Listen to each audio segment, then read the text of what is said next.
for example, if a population like Italy is cut in half in a generation or two, which it will be, that's not only going to drive economic chaos and the absolute need for something like mass migration or artificial intelligence, but it's also going to result in, well, fewer Italians. And if you like Italians, and I'm not Italian, but you know, if I were one, I'd probably want our group to continue. You know, I'd be a little concerned about that. Welcome to the New Flesh Podcast, the podcast you deserve. My name is Jonathan Astro, and with me is the great Ricky Allpike. How are you, Ricky? I'm very good, thanks. How are you? I'm good. Now, Ricky, I'm just going to say it. If I could edit genes and make people better, I might make a better podcast your partner and I could be with. I don't know. I don't want to be specific. Intelligence, yeah, maybe a bit more of that. Tall, you're pretty tall. I'd probably leave that how it is. Handsome, yeah, you got. We could bump that up a little bit. Which is pretty come good. On. What about you? Would you do it if you could? Come on, be honest. Well, if I'm getting a makeover, you should get one too. I like that. That I've decided. See, that's something a superhuman wouldn't have. They wouldn't have that altruism which you just exhibited. We're going to talk about some of this with Jonathan Anomaly today, a bioethicist, among other things. Fascinating topic. I'd really like to get more into this. This is juicy stuff. Yeah, it's creating superhumans. Yes, let's do it. Well, we always tell you the truth here at the New Flesh Podcast, and the truth is that we need your help. We need you to leave us a rating or review wherever you listen to the show. We're also on YouTube, so please subscribe to our YouTube channel and leave a comment about the show. It's actually a pretty good way to get in contact with us. Word of mouth is also very powerful, so please tell all of your friends. And finally, to our Uber fans, if you love what we do, you can send us a little cash via the Buy Me a Coffee platform. Any donation here is very much appreciated. And now, on with the show. Jonathan Anomaly is the academic director of the Center for Philosophy, Politics and Economics in Quito, Ecuador. After a decade of teaching at Duke and Penn, Jonathan left the American Academy citing ideological capture. Jonathan's book, Creating Future People, The Ethics of Genetic Enhancement, explores the social implications of emerging reproductive technologies, including embryo selection. Jonathan, welcome to the New Flesh. Thanks. Good to be here. So, Jonathan, the more I listen to your highly intelligent discussions, it occurs to me that in the future, in which we have full control of embryo selection, the world will be populated by more people like you and less of me. I doubt it. Yeah, let's see. I think the world is going to get a little bit weirder rather than necessarily better or smarter. Not that I'm agreeing with you that I'm smarter than you, but yeah, I'm more and more convinced that we're going to be diverging in many different directions here. So. Well, would you mind giving us an insight into your background before we get into the juice of things? Sure. Let's see here. I mean, I was an academic, pretty normal academic for about 15 years. Didn't really get into any kind of trouble until circa 2018. Had the usual duties, writing articles, teaching classes, that sort of thing. And as the Great Awakening, as some people call it, the kind of big revolution kicked into full gear circa 2017, 2018, started getting into little bits of trouble, not with my students, but with random, journalists, students who like to, start controversies, that sort of thing. And so, yeah, over the last 5 years, things have taken quite a different turn. And a couple of years ago during COVID, toward the end of COVID, I chose to leave the American Academy for good, as you mentioned. And that just coincided with a friend of mine winning an election in Ecuador. It's actually the advisor to the president of Ecuador. And when he won that position, he invited me to come down there. And I thought, great, like there's nothing I'd rather do than get out of the United States for a little while. This was 2021. So yeah, that's what ended up happening. I had the usual academic career. I still have an academic career, but I'm going to be stepping aside from that soon, going into the private sector. So we'll pick through a few little things. Now, you've been described as a pro-natalist. What is pronatalism? Sure. Pronatalism is just the view that we aren't having enough children to maintain the population or certainly increase it. Not a very controversial view, I don't think, but it's controversial, I guess, among some in the world of journalism and academia, because ever since the 1970s, as you guys know, people have worried about overpopulation, and that was never really a justified worry. Even then, the West had already stopped reproducing above replacement rates, but now we have such steeply declining birth rates that it's an actual crisis. Just doing the math and thinking about where we'll be in 50 to 100 years. You guys have seen Elon Musk tweet about it, so it's getting sort of mainstream now. But yeah, 5 or 10 years ago, the term pronatalism was coined just to designate people who think this is a problem, we need to recognize it and figure out how to incentivize people to have more children. If I brought up this topic at, a dinner or some relaxed setting with some friends, the female people in the group would not take this idea very, very well. Even, generally speaking, I feel like I'd get a lot of pushback. The immediate reaction would be, even if they had kids, they'd be thinking about their childless co-workers or whatever, and they'd go, no, there are many ways of living. There's other way. What are you saying? That's disgusting. This is not 1900. So is this a common pushback? Sure, I guess so. Actually, I think that you described the ideological framework in the background, which is kind of late stage liberalism, and we can get into that. But I haven't heard a reply like the one that you just heard. I usually hear the stuff about climate change or. Oh, yes. Why would you want to Yes, bring yeah. someone into this world? Sure. Think of the carbon footprint. The carbon footprint. Yeah, babies, it turns out, do create some carbon. So does all life forms. Carbon-based life forms uses up carbon and spews out carbon dioxide. Lo and behold, right? So yeah, babies are a kind of life form, so they do that too. And that's a silly argument, but we can get into that if you like. I mean, the other one is, why not adopt? And I think there are perfectly good reasons for adoption. I have two cousins who are adopted. Love them like the rest of my family. Although I think that doesn't solve the problem, right? That recognizing the underlying problem is going to require these people to actually do some basic math and see what the population pyramid looks like, and understanding that, for example, if a population like Italy is cut in half in a generation or two, which it will be, that's not only going to drive economic chaos and the absolute need for something like mass migration or artificial intelligence, but it's also going to result in, well, fewer Italians. And if you like Italians, and I'm not Italian, but if I were one, I'd probably want our group to continue. I'd be a little concerned about that. And virtually any group outside of the West has enough self-respect left to think like, if I were Somalian, like, it'd be bad if there were no more Somalians. Why? I don't know, because I'm part of the Somalian tribe. But if you say that in Italy, I guess you're a racist and a fascist and all this.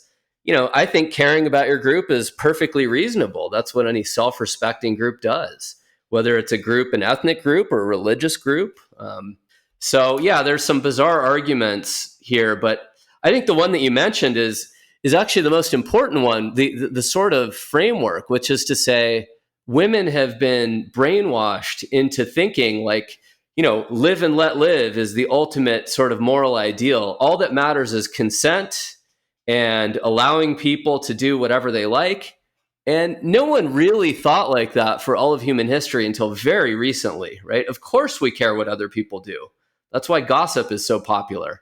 That's why we read newspapers and just kind of look around the world, even places we'll never go. Of course we care about it, but we're taught to say we're not supposed to care, and it's none of our business.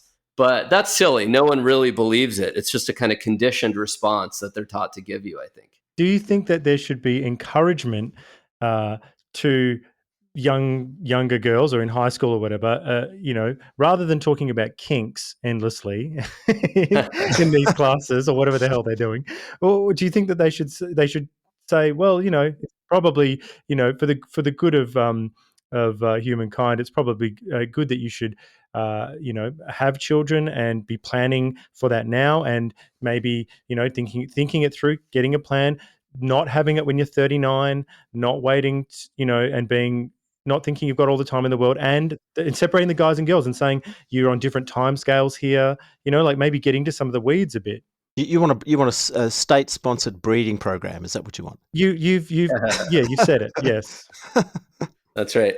Yeah, sure. That sounds better than the existing classes on sex ed, as he said, right? They're getting more into kink and less into like, here's what a penis is, here's what a vagina is, or whatever. Here's what children are.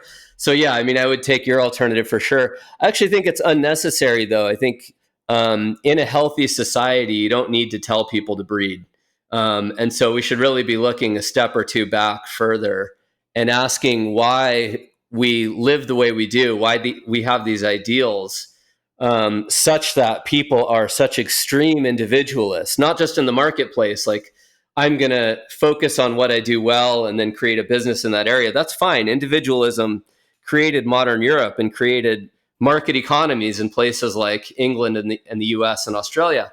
But the individualism, when it comes to on a cultural scale, right? The idea that you can make no judgments about how other people live their lives, or we can say nothing positive about what a flourishing group or human race looks like, that's crazy. And we're going to have to abandon that.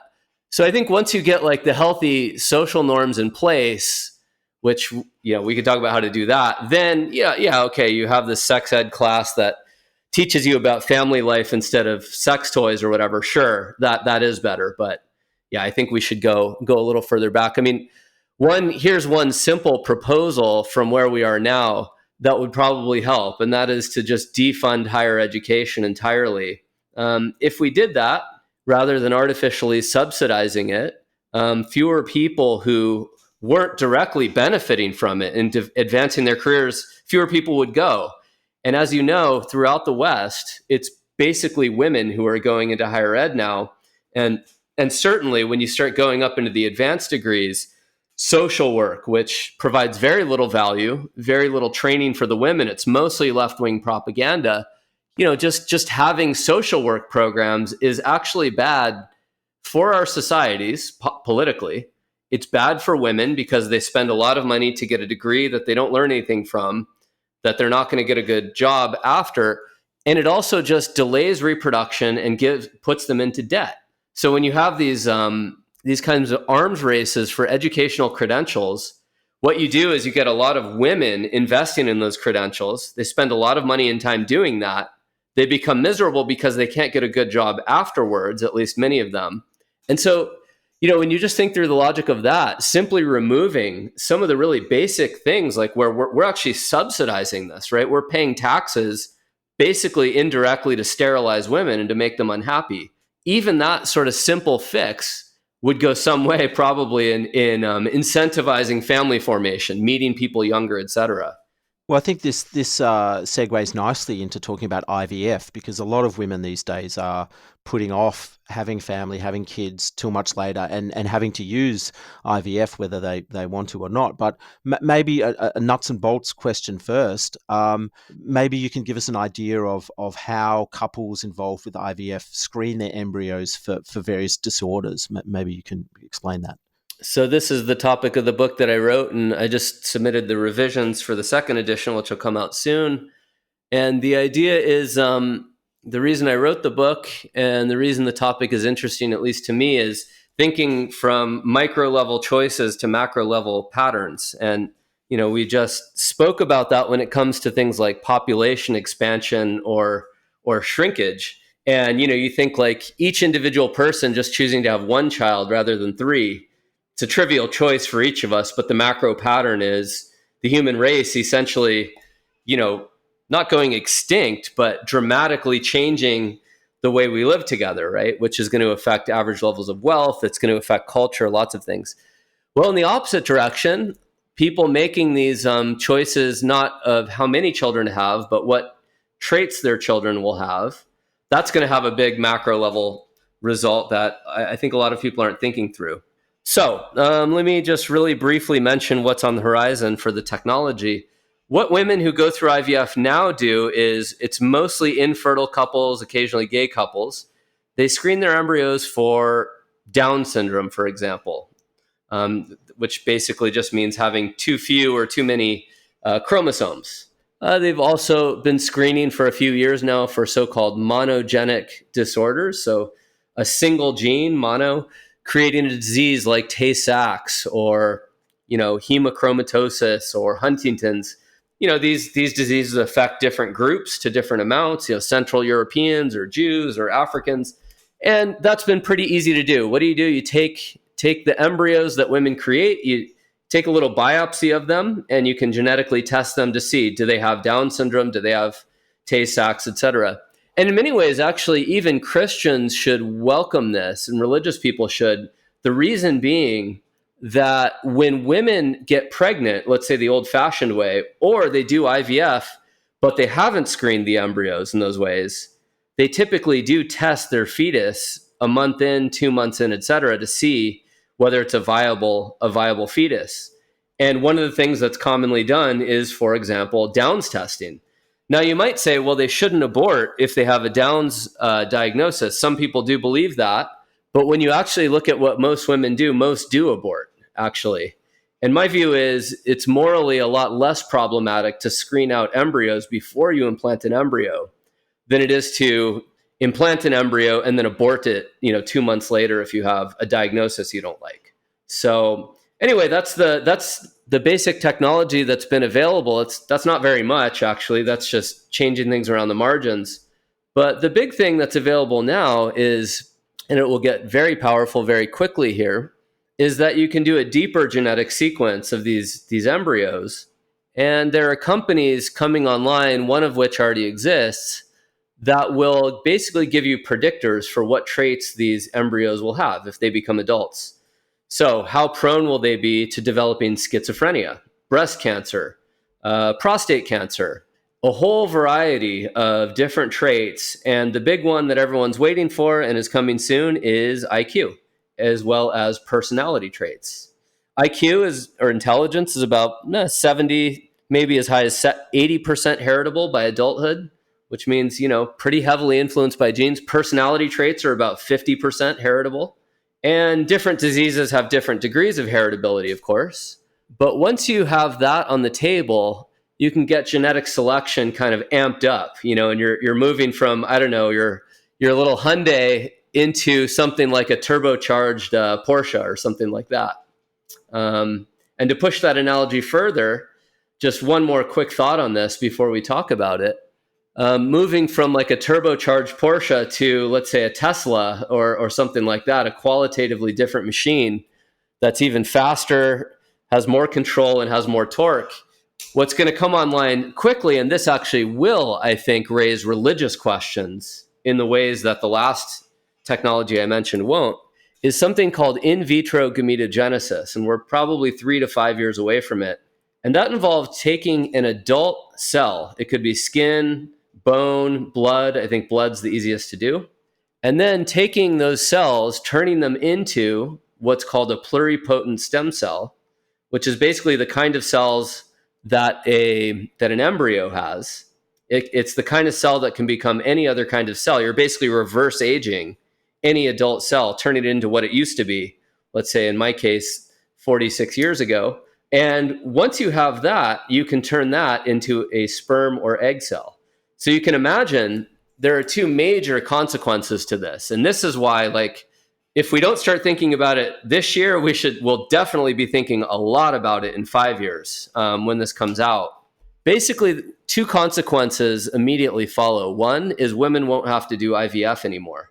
They won't have to go through this hormonal process where they get injections and so on, and then they get a few eggs a few months later, right? And that's a little bit of a painful process, pretty annoying, expensive, time-consuming. Instead, women are going to be able to draw a vial of blood and turn that into 10,000 eggs or 10 million eggs instead of 5 or 10 eggs or something like that. The second consequence is that embryo selection, the process I just described, where you test for a really simple disorder like Downs or Tay-Sachs, and then you get into these more complex ones. Well, even the complex ones like intelligence or personality traits or height, which involve hundreds or thousands of genetic variants interacting, you still have a pretty constrained set of options if you just have 5 or 10 embryos. But now imagine you have 1,000 embryos from which to select. You get tremendous genetic diversity, such that 2 short people could have a tall daughter, or 2 relatively dim people are probably going to have an outlier that's really, really bright, actually, right? And so that's going to be a technology that, at least when it's, available to the masses, maybe that'll take 20 years, I don't know. But when that does happen, it's going to have the power to change humanity very rapidly. So maybe we can talk about that. That process of, we're just screening the embryos at this stage. We're not actually going in and changing the DNA of those embryos, are we? No. Is that something that's on the horizon where you might be able to say, I don't know, almost select all the different types of characteristics of your child, or almost like shopping for modular furniture or something? Yeah, I think that's, sometime in the future. It's really hard to make predictions about these things because you get these sudden leaps, like when Chat GPT came out, a year ago or whatever. Well, suddenly we're already on like GPT 4 or 5 or 6. It's just like it's speeding up, and it's suddenly raised this question of artificial intelligence, and some people are worried, like the average person actually still doesn't even know what this is. Like, we need to have a discussion about it before we advance into, potentially AGI, artificial general intelligence. By then it's too late, right? It'll already be able to outthink us. Similarly here, I think this is going to happen. We need to not necessarily slow down the technology, because I think it is already proceeding fairly slowly compared to AI. But I think what's going to happen here is, in the next few years, it's going to speed up a little bit, and that's going to bring about this conversation. More people are going to talk about it, be informed about it, et cetera. And I think that's going to take place before gene editing becomes viable. And the reason is, gene editing is extremely inefficient right now. There are lots of so-called off-target mutations when you use CRISPR, for example. And even if CRISPR were to work perfectly, that's the gene editing tool that everyone sort of uses right now in biology. It is widely used actually in plant biology and animal biology already. So it works in some sense. It's just not safe to use on embryos because of the mutations it can produce. But there's actually better news too. Not only is that not viable or ready for human use yet, we actually wouldn't want to use it even if it were perfectly safe yet.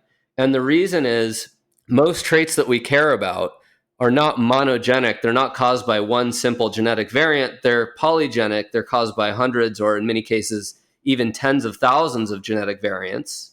And here, what we're talking about when I say genetic variant, the word gene is a highly ambiguous term. It's really just a cluster of A's, G's, C's, and T's that we find it useful to say that cluster is a gene because it produces a protein or because it regulates a protein. When I talk about genetic variants, it's one single base pair typically, or a small number of base pairs. It's really smaller than a gene. And, you have billions of these on your chromosomes.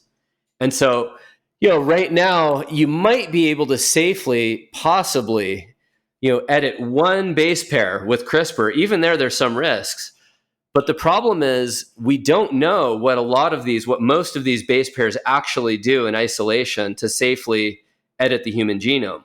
In other words, even if we could use CRISPR in a perfectly safe way, it would still be unsafe as a whole, because most of the traits we care about involve thousands of these tiny variants, and we don't know what they all do yet. So if you were to randomly, edit like 37 of them, God only knows what you would get in response. It would be extremely, extremely dangerous. So, but there have been, well, I'll ask the question: have there been dramatic effects with the technology we have right now in IVF, for instance? So you mentioned Down syndrome. So what are the effects of simple selection and just the technology, little tweaks over 10, 20, 30 years or whatever so far, or something like that? well, I guess you mean, for example, disease prevalence. So there are fewer people born with Downs now, and there are almost no children at all in the Western world, in the wealthy world, with Tay-Sachs, because that's mostly an Ashkenazi Jewish disease, although there are some other groups, other people can get it. But it was mainly concentrated in that population. So what did they do? They all test for it, and they make sure that they don't either implant an embryo or marry someone with the relevant variant. It's a recessive disease. So basically, they only marry people who are compatible with them genetically, and then they will often test, before they have a child anyway. So you get fewer people with Downs, fewer people with Tay-Sachs. And I assume that's the only effect we've really had from IVF. Although we can talk about the social effects. I mean, there are social effects, which is more people have kids now than would have had kids.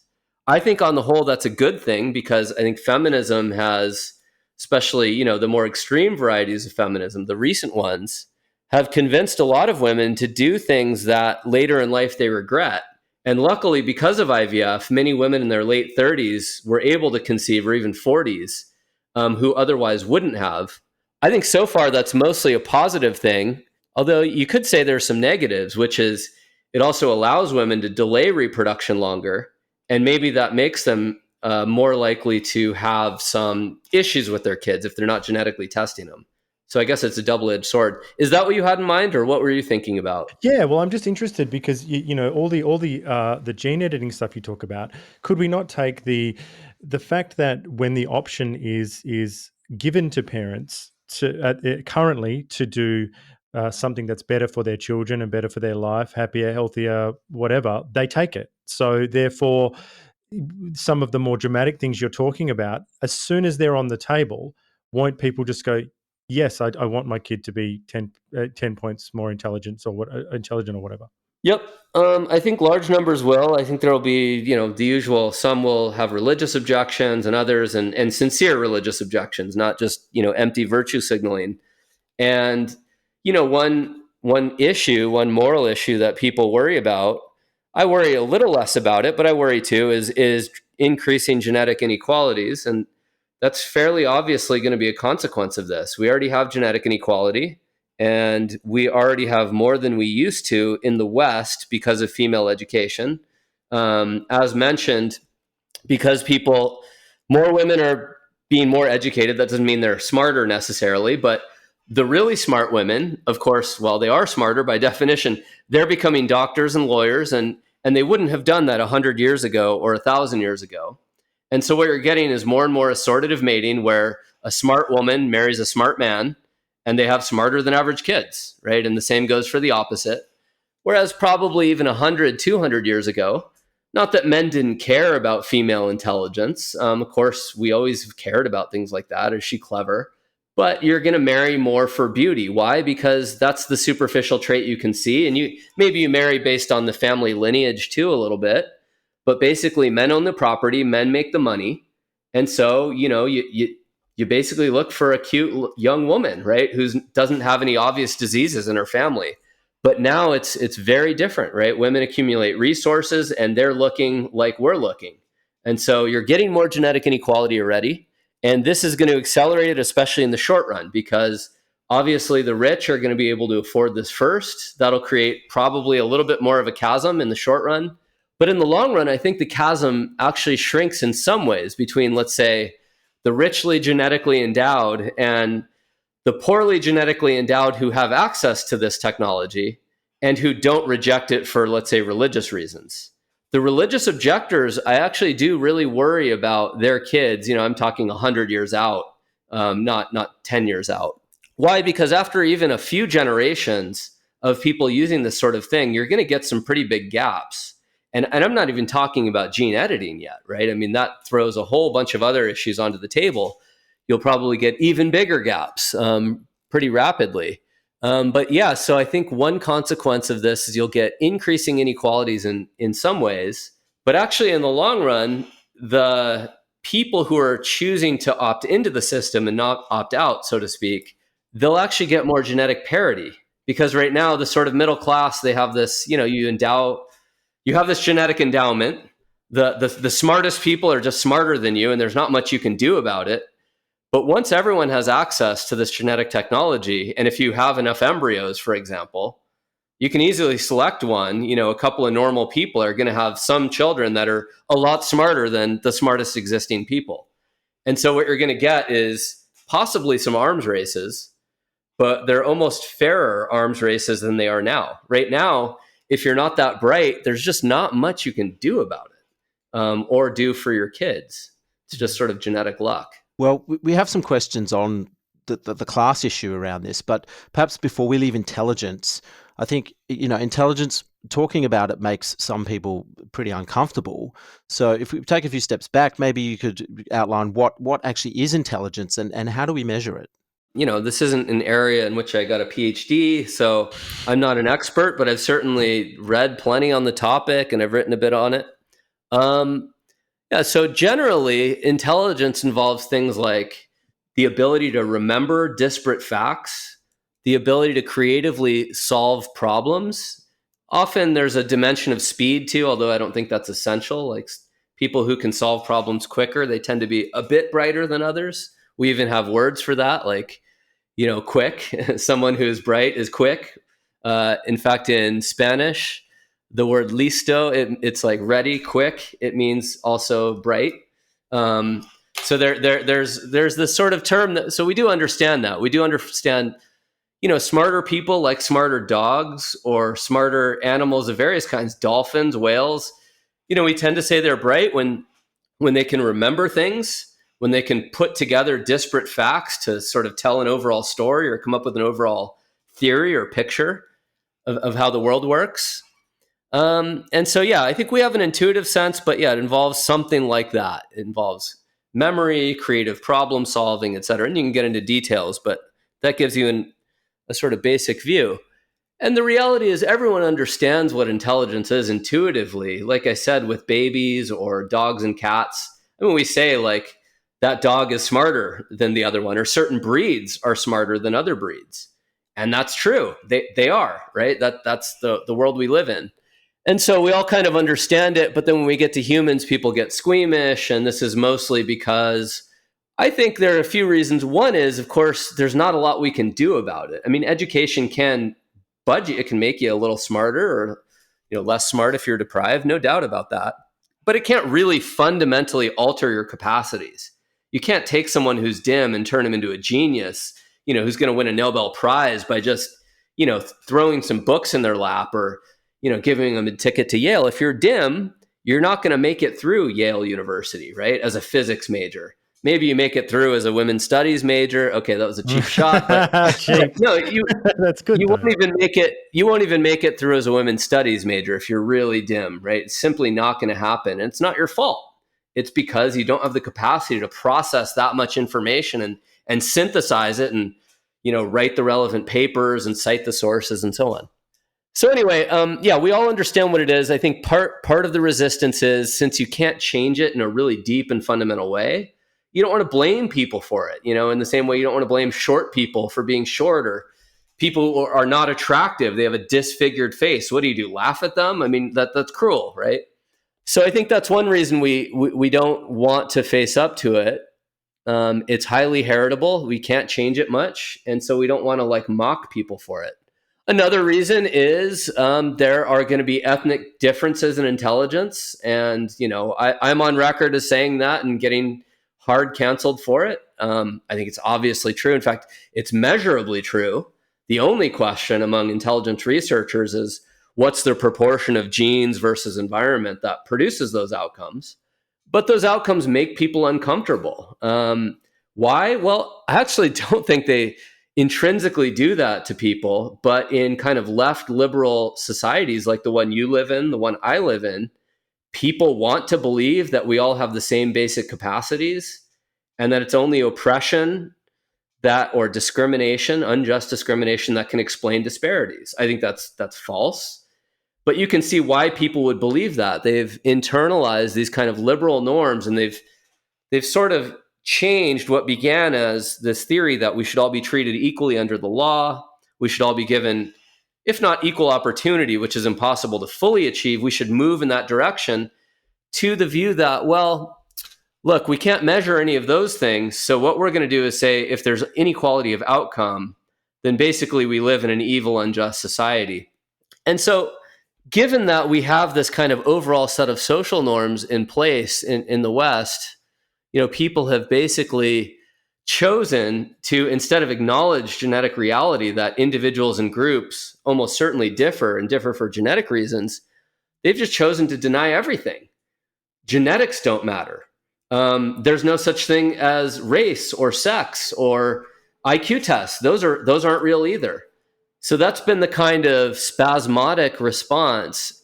And even though in academia right now and in journalism, that's clearly the predominant view, you get canceled for denying that view. Everyone kind of knows it's fake. And my suspicion is that, reasonably inquisitive people within a decade or two are going to openly mock that view, even if that's the official ideology still of, let's say, the American Academy or journalists in Australia. I don't know. That might still be the official view, but already most people are starting to think, yeah, that's probably fake. That's probably not correct. Well, if this designer baby world becomes reality, surely it'll be the people with considerable financial resources that'll be able to afford to create kids with super IQs and other desirable traits, which you've already touched on in this interview. But will it create sort of a two-class world with those who are genetically enhanced on one side and those who are left to fate on the other? I guess my overall question is how do we manage this inequality? I think instead of two class, it's going to create thousands and thousands of classes. In fact, it's not going to really be a class-based society at all because it can't be. There's going to be more genetic diversity in every possible direction, I think. And that includes just like, if you think of a bell curve for any trait, whether it's height or it could be IQ, but it could be anything, how curly your hair is, whatever. I think people are going to have different preferences and select in different directions. So super athletes, they already marry each other, right? A lot of Olympians, there'll be an Olympic swimmer marrying an Olympic runner, and they have Olympiad kids. Not always, of course, because there's regression to the mean. You have two outliers, they are likely to produce outlier children, but actually in many cases, not as much of an outlier as they are. They tend to regress to the mean.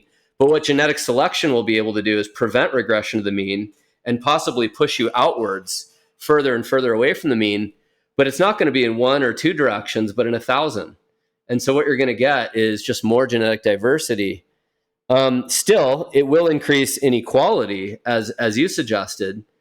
And my view is this is like one of those, this is why it's an interesting problem. You might say, okay, we should stop this inequality then. Okay, well, there's two ways to do that. One is through massive government coercion, Nazi-style eugenics programs where you just force everyone to breed. The other is through forcing nobody to be able to use the technology or attempting to do that. And as I've argued before, that's actually going to succeed in making the problem worse, not better, in my view. Why? Because where there's demand for a good like this, you want your kids, at least some people want their kids to have these advantages. There will be markets to which people can go to access this information. And I'm not even talking about, again, CRISPR. I'm just talking about getting embryo reports or doing in vitro gametogenesis, which is going to, again, be like a turbo-powered engine or an electric car where it speeds up that process. There's going to be some ways for people to do this in the same way they can access illegal drugs or kidneys on the kidney market. They might even go all the way to Colombia or Mexico or India to do it. And in that world, what you're going to get is the rich and well-connected are going to be able to have these advantages.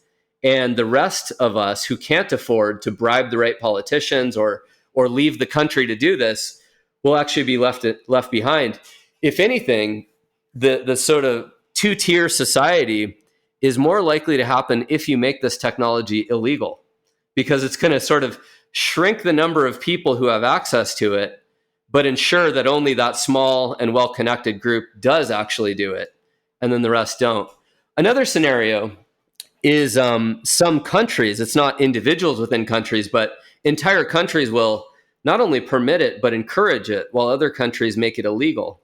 In fact, I think this is basically inevitable. This is what will happen in the next 20 years. And the consequences will be profound. Here's an example. China has recently announced that they will make in vitro fertilization, IVF, complementary, that is free of charge for all women. Why? They're trying to solve the problem we started with, the birth rate problem. They want to make it easier for especially older women to have children, or for younger women to freeze their eggs and then use IVF later, either with a partner, which they hope they'll get, or with maybe a sperm donor or something if they don't find a partner in time. Well, if China's doing this already and they don't have the kind of norms we do in the West against, eugenics or genetic enhancement, whatever word you want to call it, if you ask a Chinese person or an Indian, like, would you select in favor of intelligence? They're just confused by your question. Well, of course. Why wouldn't you? Are you stupid? Are you crazy? Like, it's actually confusing to them why they wouldn't do it, or select for traits that they want. That might include skin color. It might include athleticism.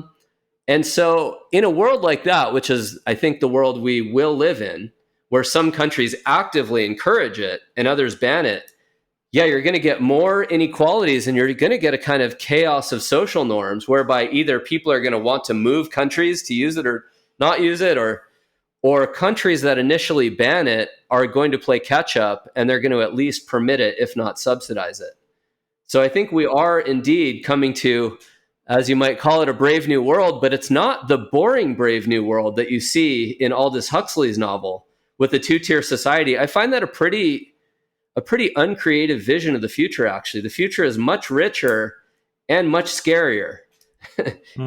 Both. So, well, I want to talk about eugenics in a second, but first, I'm interested in this idea. I mean, the people who I don't want to say the woke people, so let's make it a little bit more evergreen. People who are radical leftists who go on endlessly about social justice. How do you think they will behave when given these options of that we've been talking about? yeah, good question. I'll be interested in what you think too. Yeah, I just wrote something. This little magazine, Psychology Today, invited me to write a little series on this reproductive technology. And the last one I wrote a few weeks ago is called something like elites are going to publicly condemn what they privately do. I mean, they already do that in various realms, but in this realm especially. I was a university professor for many years here in the US, and intellectuals in universities are obsessed with intelligence, right? They care a lot about their scores and their children going to the right schools, and they, signal about it endlessly. So they know perfectly well what intelligence is. They care probably more about it than I do, frankly. I care more about virtue than intelligence, but a lot of these academics and elites, they care a lot about it, but they also understand that they're expected to publicly pay allegiance to what you just called the woke view, which is basically blank slateism. The idea that, yeah, genetics don't play any role in intelligence, certainly between groups and probably not even between individuals. Even personality traits, like why are men more violent than women? It's because they've been socialized into this. It's not testosterone, or maybe testosterone enables it a little bit, but it's not really that. It's this other stuff. That's the official narrative of the media class and the university classes. Sadly, it all comes from the United States, and it infects people like you, your country, and England, and so on. And it doesn't matter that that's a false view. It is the official view of the elites. And if you want to make it into the elite classes, you'd better pay allegiance to that view publicly. Nevertheless, again, these people are obsessed with their kids succeeding. We know, like, there was this celebrity scandal a decade ago where Hollywood celebrities were paying basically imposters to take the SAT test for their children. Felicity Huffman. Yes, that's right. She went to the big house for this, I believe. Did she? Yeah. Okay. Yeah. I mean, they all do stuff like this, as you know, and they'll do anything to give their kid just the most mild advantage. Now imagine you give them the ultimate advantage, which is, you don't even have to tell them to study hard. You give them the ability to just learn quickly with, like, this kind of genetic endowment. Better believe a lot of them are going to use it. So I think it's going to be really interesting to watch what happens. They're going to, as mentioned, initially publicly condemn what they privately do. But B, it's going to force, in my view, an increasing amount of cognitive dissonance between what they maybe actually even do believe, right? Because the quickest way to lie to other people is to lie to yourself first, right? A lot of these Hollywood celebrities and university professors, I don't know what's worse. Are they lying, or are they so delusional that it's not even a lie? The worst kind of lie is the kind that you tell yourself first and actually train yourself into believing. So maybe a lot of them do believe, a lot of this kind of wokeness. Men are only more violent than women because of toxic masculinity, and they're taught that, as opposed to, whatever. They have a different kind of nature than women. Maybe they actually believe it.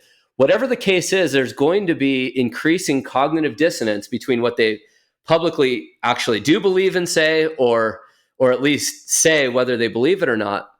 And that's because if a lot of these traits that we care about are highly heritable and are easily influenced by genetic selection, again, people are going to go, well, I'm going to do what's best for my kid. And if it turns out like, if I have a psychopath, which is just defined as someone who lacks empathy, right? You can't teach that, right? Psychopaths are basically people who end up in prison in modern society. If I can avoid that through genetic selection, rather than a false view that if you're just nice to psychopaths, they're going to be nice back, I'm going to quickly learn it doesn't matter how bright I am. I'm going to look at that evidence and go, hell no, I don't want to have a psychopathic child. Or hell yes, if I can select in favor of health, athleticism, conscientiousness, and intelligence, I'm probably going to do it. Now, that doesn't mean I'm going to select for extreme outliers. That might be a little dangerous. I think it probably is for a lot of traits. But I think more and more, even celebrities who officially endorse this blank slate view of human nature, at least publicly endorse it, I think there's just going to be this increasing disconnect between that message and what people privately do. And eventually the way social norms work, and most people just get their beliefs from social norms, from what influential people say, then they just follow it, right? The way social norms work typically is, people believe them. Most people, have to converge on a set of norms. They sort of slowly start to, shake up a little bit because there's something at the foundations that's shaking them. And then you get what's called a preference cascade, where the social norms change extremely quickly. They just flip like almost overnight. And a simple example, whether you like it or not, is just like gay marriage, right? Is it socially acceptable to oppose gay marriage? Well, even 10 years ago, it was not only acceptable, it was required. Barack Obama. Obama, Yes. Obama famously, Yes. right? Yeah. Ran on the message that, he would absolutely oppose gay marriage. Now, even in a Republican primary, you have to say that you're in favor of gay marriage and not even opposed to it. So I'm just using that as a neutral example. You could come up with 1,000 others, but that's how social norms actually work. And that's a good example because it's so trivial. It's not even an issue a lot of people spend their lives worrying about, right? Like I don't think about gay marriage. Why would I, right? I have better things to do. Now, imagine what happens with norms that are this consequential, where it involves like how you have children and what kind of children you have. When the cracks start to form in that worldview, the cognitive dissonance grows. I think the preference cascade is going to be dramatic. And just to cap the discussion off, it's not going to just change how people choose to have children.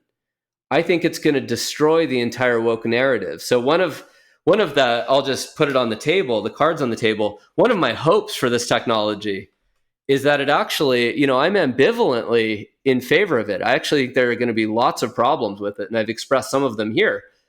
But one of the positive sides I see is that it will eventually utterly destroy the woke worldview, because it's simply impossible in a world of genetic selection and in a world of genetic or genomic medicine, where the regime of medicine that you have partly is going to depend on, you're going to genetically sequence yourself, figure out what you're predisposed toward getting, and then you're going to adjust, your diet, what kinds of medications you might take. And that's going to be a good thing, I think, as long as you get genetic privacy. But this worldview is going to basically just call out the woke worldview for what it is, which is horseshit. It's basically late stage liberalism attempting to uphold this view that only discrimination, only prejudice, only imperialism, these kinds of things explain the disparities that we see around us. If you understand genetics, if you've seen how twin studies turn out and things like that, you already know this worldview is false, but most people don't. And so I think we're in for a giant social awakening when it comes to the kind of genomics revolution.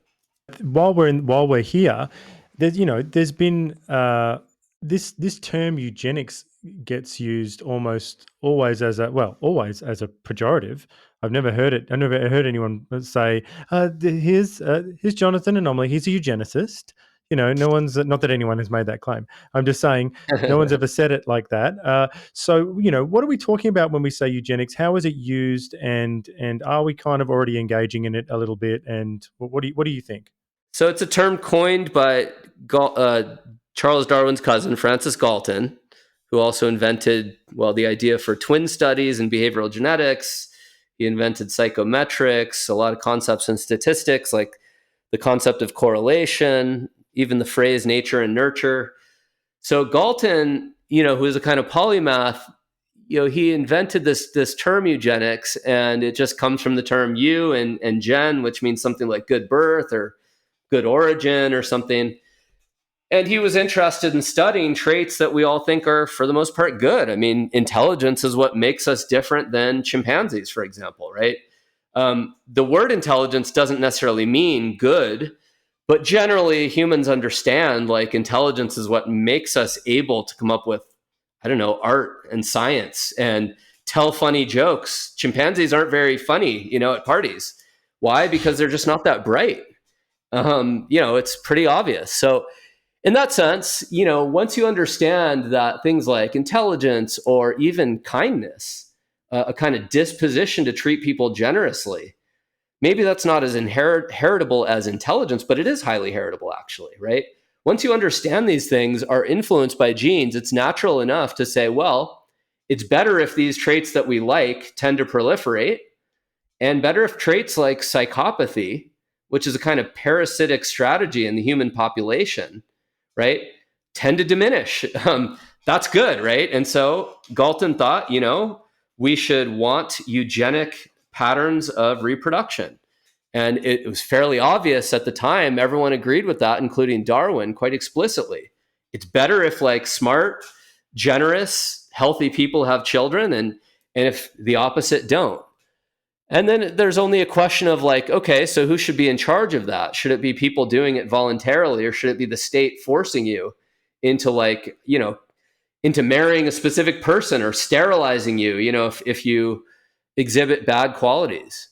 It's very clear from the beginning. Darwin and Galton were explicit that the state should not, engage in the kind of massive coercion and force people to couple up or, murder or sterilize their children.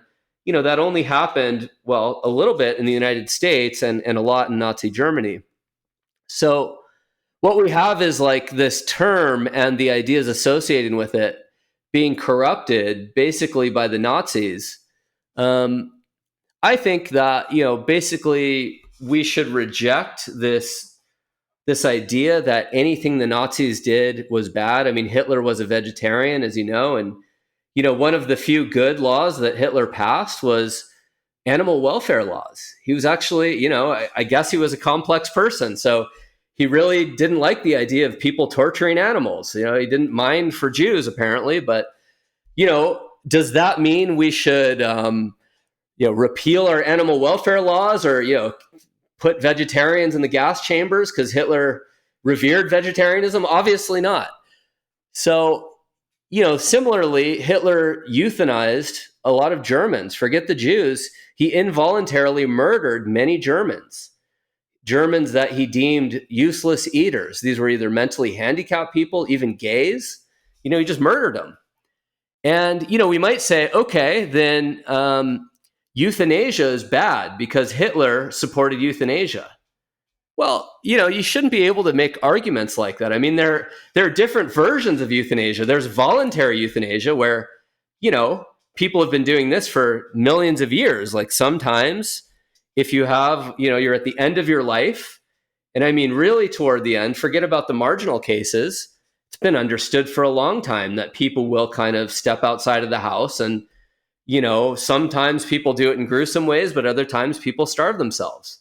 The Japanese, for example, would be expected sometimes to voluntarily go to a mountain and just sit there and starve themselves to death when it was a time in which maybe there was a famine, and it was either like grandpa goes and, commits euthanasia against himself, or the whole family starves, right? I've seen a movie that's based around that. I think it's called The Ballad of Narayama, and it's a total bummer. It's like this small village, and like there's a whole ritual where you've got to take your elderly parent or whatever up to the mountain, and that's just where it ends, on the mountain. Yeah, it's kind of awful, but yeah, I mean, human history has been a pretty grim history, right?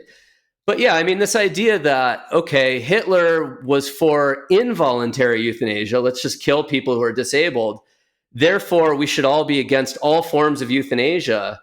It's just silly. I mean, whether you're against euthanasia or for it, whatever. I mean, there are substantive disagreements about the voluntary version. Same thing goes for eugenics, in my view. And the reality is, well after World War II, many famous people, including Crick and Watson, who co-discovered the structure of DNA, Ernst Mayr, Theo Dobzhansky. These are people from the far left to the far right. Herman Muller, they openly advocated eugenics. Aldous Huxley's brother, Julian Huxley, openly advocated eugenics. He said, the purpose of our institutions should be to encourage eugenics. What did they mean by that?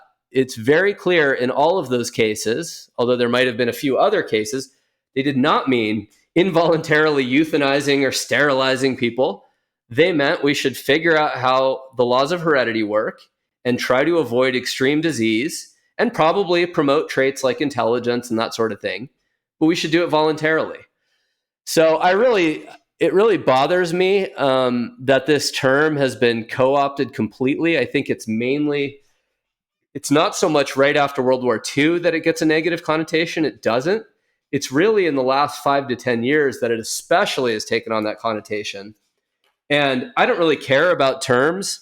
What I do care about is I don't like submitting to what the thought police want us to do when they try to control our language.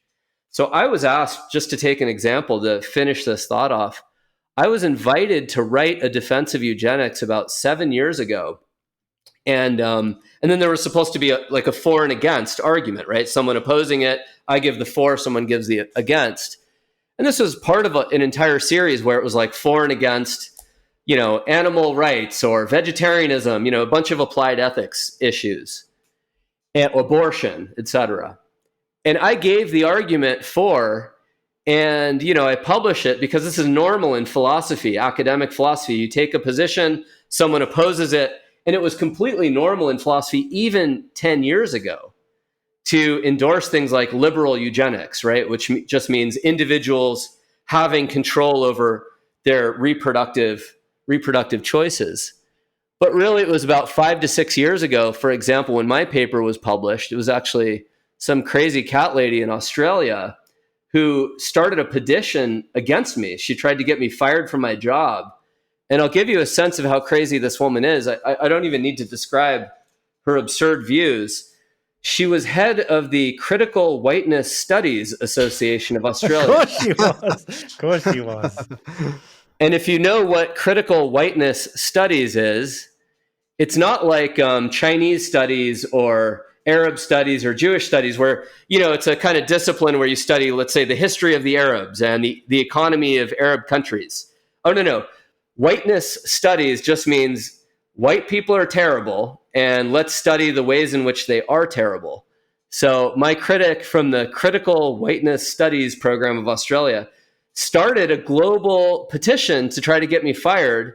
And normally you would just laugh her out of the room. I mean, this is a thoroughly unremarkable, unaccomplished, degenerate woman.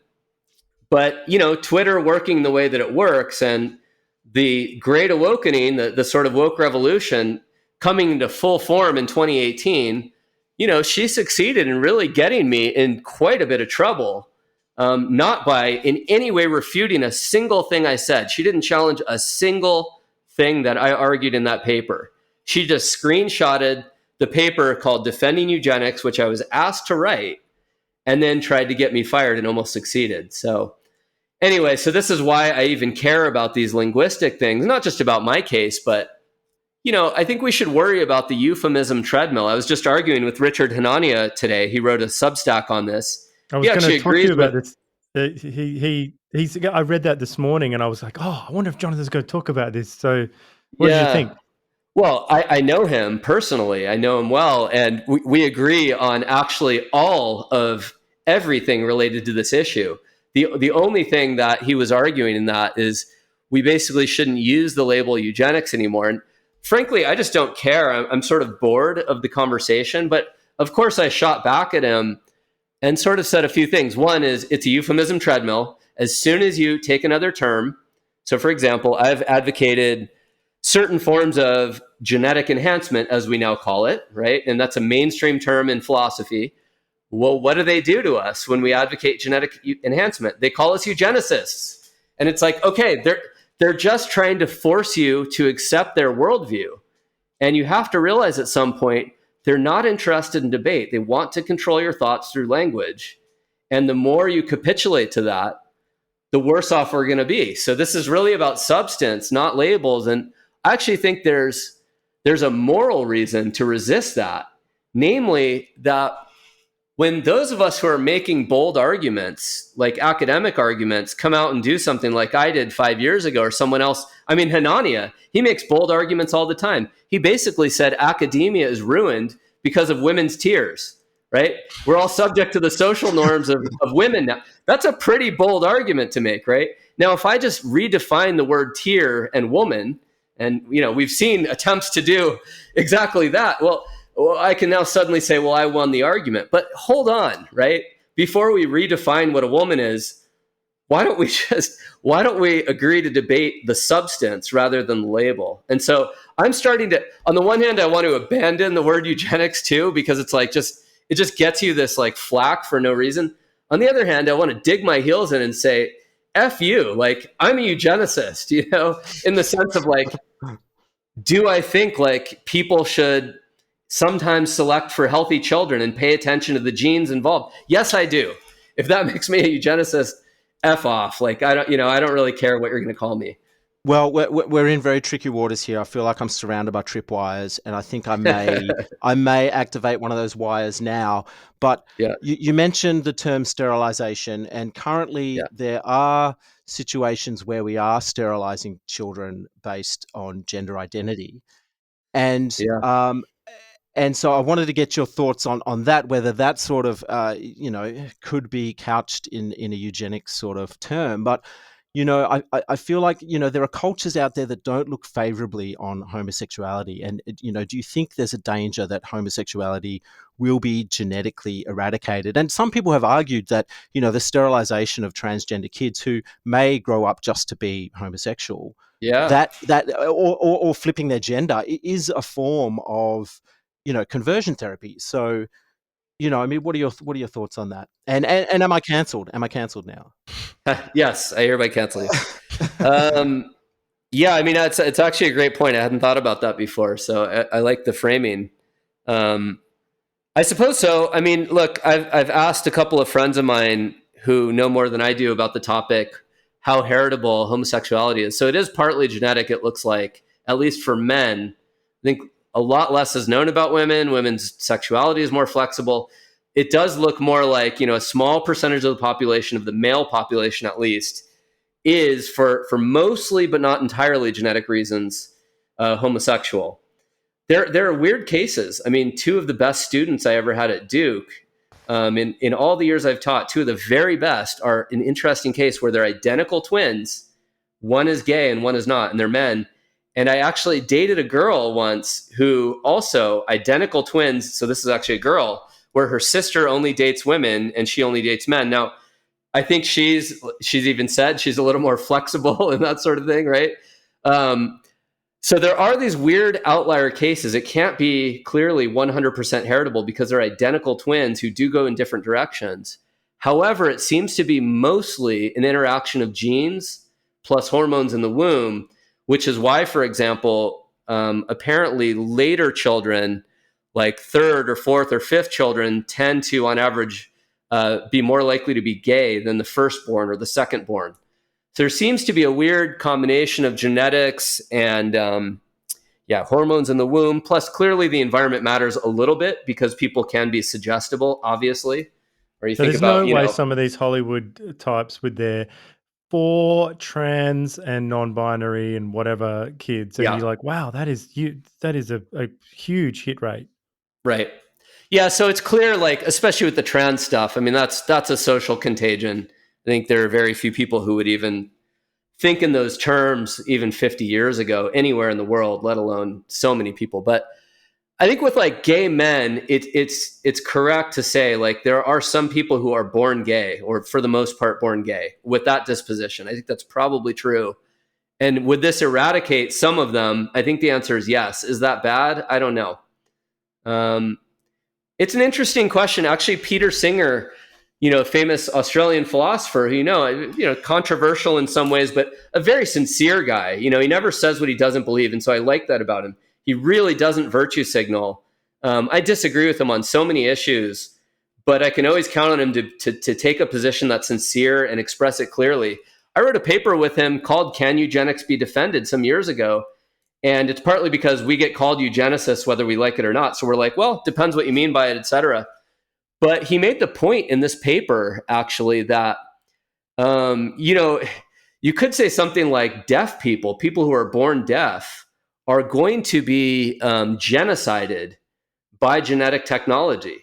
And he sort of said, well, okay, what do we mean by genocide? It's like, okay, if we mean like, murdering large numbers of people, then that's both bad and not going to happen.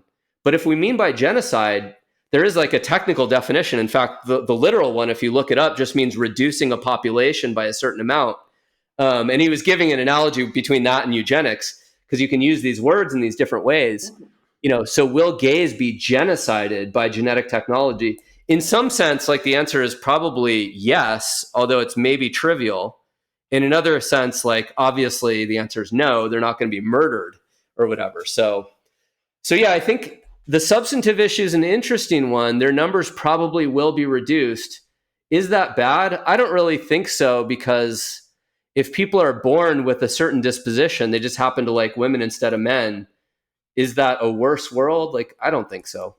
Well, Jonathan, it feels like we've only just scratched the surface. I think we're going to have to get you to come back at some point to go a little deeper. And you did debut before the program some rather exciting news, which I won't talk about, but something very exciting I think is coming up for Jonathan in the future, which you'll come back to talk to us about. But I wanted to give you the final word on to finish us off today. We talked about a lot of different stuff. I mean, I don't really know where to go. I mean, should we? I think people are after listening to this will be wondering, should I be worried or not about all this, or is the future okay? I would be much more worried about the overall ideology and set of norms of belief in the Western world, in universities in particular, than about this particular technology. Technology is a tool. It's always been a tool, whether we're talking about nuclear technology that can be used to create weapons or cheap power. The same thing goes for the ability to manipulate viruses that can create vaccines or lab leaks of COVID, right? Whether it's intentional or not. So I think the same thing applies here. A healthy society is one that looks at this technology and says, yeah, okay, like, maybe people will screen, but they're going to do it in socially beneficial ways. And we probably shouldn't pressure anyone into doing things they don't want, and so on. But an unhealthy society, one characterized by social strife and groups competing for resources and punishing each other, the kind that you see in the United States now, which is exporting its beliefs to you guys, that's a society in which I do worry about whether it's this technology or any other new technology. Why? Because again, you get this society where groups are more or less striving for political power so they can punish other groups and take resources from those groups. In that kind of society, I never trust governments to regulate technology well. And so my view is the big take-home message of where we are right now in the West is not how we should cope with any particular technology, but how do we recreate the kinds of healthy societies we had decades ago, or maybe even centuries ago in some cases? What are the conditions in which we flourish? And my view is smaller, more homogenous states. And I don't mean homogenous with respect to everything. Obviously, diversity of thought and expression and All these things are fantastic. But when we have gigantic nation states like the kinds that have developed, actually, really, nation technically used to mean homogenous, so it's not a nation state, a giant pluralistic country like the United States or like Canada is trying to become, where you say, if diversity is good, then more is even better. And if democracy is good, then even more democracy is better. Those are extraordinarily unhealthy impulses, right? What we do need to do instead is recognize some forms of hierarchy are fantastic, and you can have democracy within hierarchy. But even the founding fathers of the United States absolutely abhorred democracy. They used it as a term of abuse and ridicule to hurl at their opponents. They just thought like we should have some voting and we should have some representation, not that like the mob should tell you what you should do in every aspect of your life. But right now, that's where we are. If some democracy is good, more is better. If equality under the law is good, then what we should have is equality in every aspect of life, and any inequality indicates some kind of evil. And similarly, if diversity of thought is good, then diversity of every kind is better. Or if tolerance is good, then you should just flood your country with every kind of religion, every kind of people from everywhere. And those are incredibly unhealthy thoughts. And so I think first we need to fix our societies in ways that are politically healthy. And then, as I mentioned earlier, whether we're talking about sex ed classes or what we do about genetic technology, those problems will fix themselves, right? In a healthy society, you don't need to tell your kids, here's what kinds of sex toys you should be learning about in seventh grade. It's just not a discussion that has to come up at all in school for the most part, right? So let's fix our societies. But maybe that's a talk for another occasion, how to do that. Well, Jonathan, we want to thank you. You've been so generous with your time. We have a final question. We're on a crusade of a sort to get more people out there reading and to get John reading more as well. So our final question is, what are you reading right now? Oh my God, I wish I was reading anything. I'm too busy working.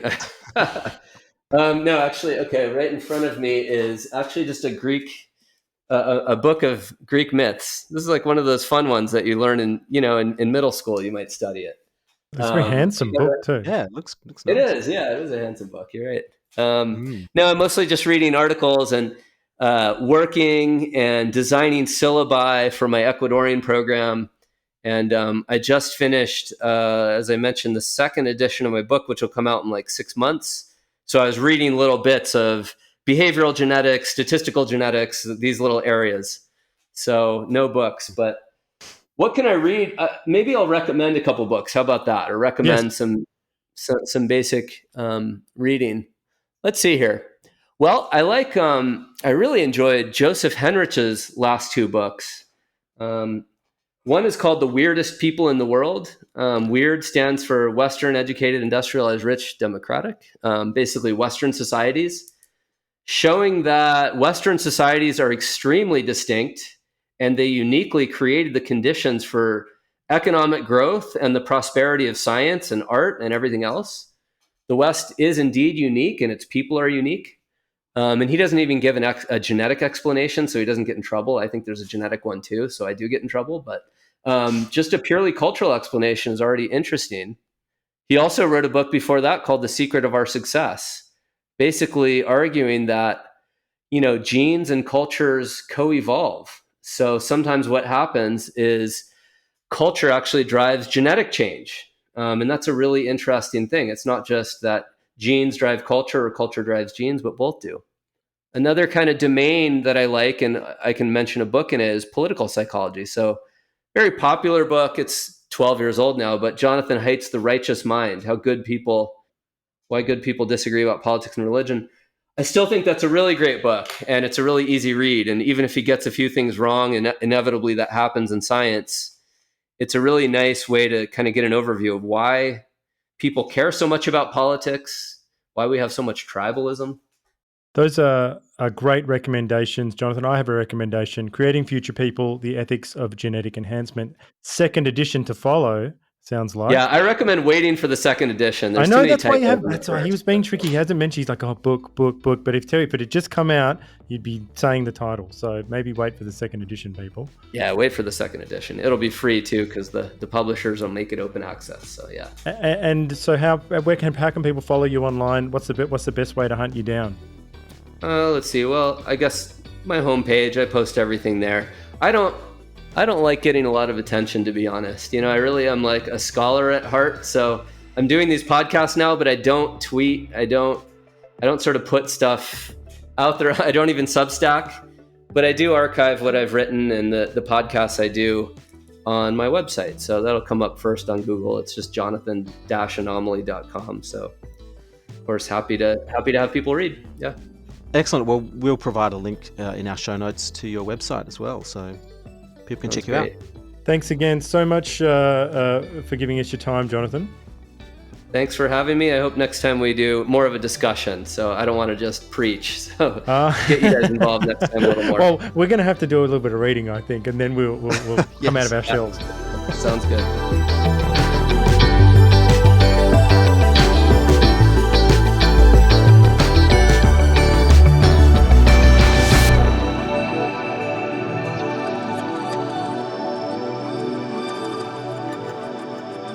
Thank you for listening to the New Flesh podcast. If you like our work, please consider rating us on Apple Podcasts or even writing us a review. It really does help the show reach a wider audience. We'll be back with another episode next week. Until then, long live the New Flesh.